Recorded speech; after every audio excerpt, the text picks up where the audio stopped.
किसी समय में एक जाट था। उसकी एक बेटी थी जिसका नाम कर्मा था। जाट अपनी पत्नी के साथ रहता था। वो श्री कृष्ण का परम भक्त था।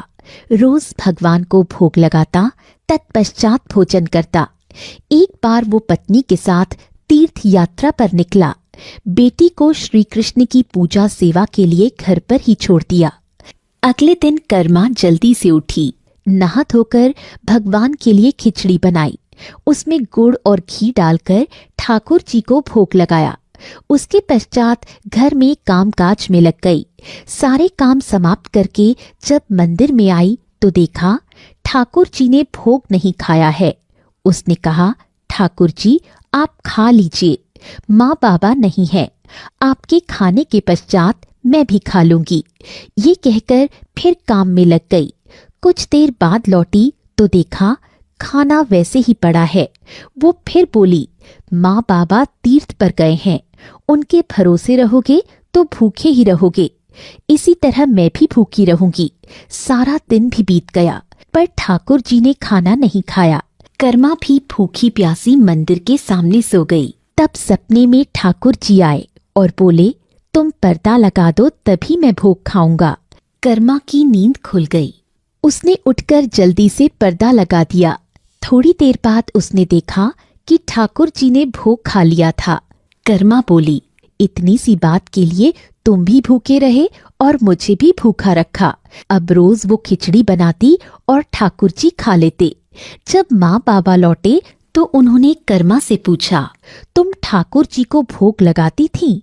कर्मा ने कहा, मैं ठाकुर जी को खूब घी और गुड़ डालकर खिचड़ी का भोग लगाती थी। वो रोज खा लेते थे। जाट ने सोचा बच्ची है, लेकिन जब जाटनी रसोई करने पहुंची तो घी का बर्तन खाली था। कर्मा से पूछने पर उसने वही बात फिर से दोहरा दी। कर्मा ने अगले दिन फिर से घी और गुड़ डालकर खिचड़ी बनाई और ठाकुर जी को भोग लगाकर पर्दा खींच दिया। जब उसने पर्दा हटाया तो जाटनी ने देखा थाली खाली पड़ी है। वो दोनों आश्चर्य में पड़ गए।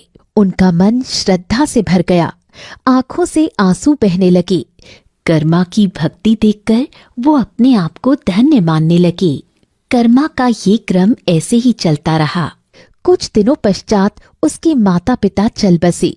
इसके बाद उसने घर त्याग दिया और जगन्नाथपुरी के मंदिर में रहने लगी। वहां भी उसका वही क्रम चलता रहा। भोग लगाना, ठाकुर जी की सेवा और भजन करना, यही उसकी दिनचर्या थी। वो भक्ति में इतनी रम गई कि हर जगह उसे हरि के दर्शन होते थे। एक दिन एक पंडित कर्मा के दरवाजे पर पधारे। उन्होंने देखा कर्मा बिना स्नान किए और चौका साफ किए ही खिचड़ी बनाने लगती है। पंडित को अच्छा नहीं लगा। उन्होंने कर्मा से कहा, सुबह उठकर स्नान करके चौका चूल्हा साफ करके ही ठाकुर जी के भोग की तैयारी करो। कर्मा ने माफी मांगते हुए कहा, मुझे ये नियम नहीं पता था। कल से मैं आपके कहे नियम के अनुसार ही भोग लगाऊंगी। दूसरे दिन स्नान और चौके की सफाई करने में वक्त लग गया। खिचड़ी बनने में देर हो गई। ठाकुर जी अपने निश्चित समय में भोग लेने आ पहुंचे। दरवाजे पर आकर भोग के लिए पुकारने लगे, पर खिचड़ी तो अभी पूरी पकी ही नहीं थी।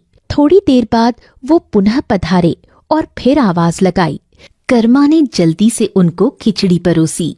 इसी बीच मंदिर में ठाकुर जी के भोग का भी समय हो गया। श्री हरि खिचड़ी पूरी न खा सके और मंदिर की ओर चल पड़े। हड़बड़ी में 2-4 चावल के दाने मुंह में लगे रह गए। जब मंदिर के पंडित ठाकुर जी को भोग लगाने गए तो उन्होंने चावल का दाना ठाकुर जी के मुंह पर लगा देखा। वो प्रभु के चरणों में गिर गए और बोले, हे श्री हरि, बताइए आप कहाँ से खाकर आए हैं? श्री हरि ने पंडित जी को कर्मा की सारी कहानी बताई और ये भी कहा, आज उसने एक पंडित के कहने से भोग लगाने में देर कर दी। ये सुनकर पंडित को बहुत अफसोस हुआ।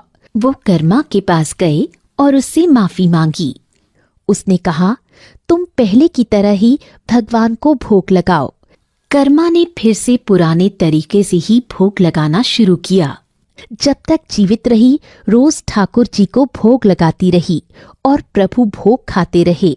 सच्ची श्रद्धा और प्रेम के समक्ष सारे रीति रिवाज व्यर्थ हैं। सच्ची भक्ति से ही भगवान को पाया जा सकता है।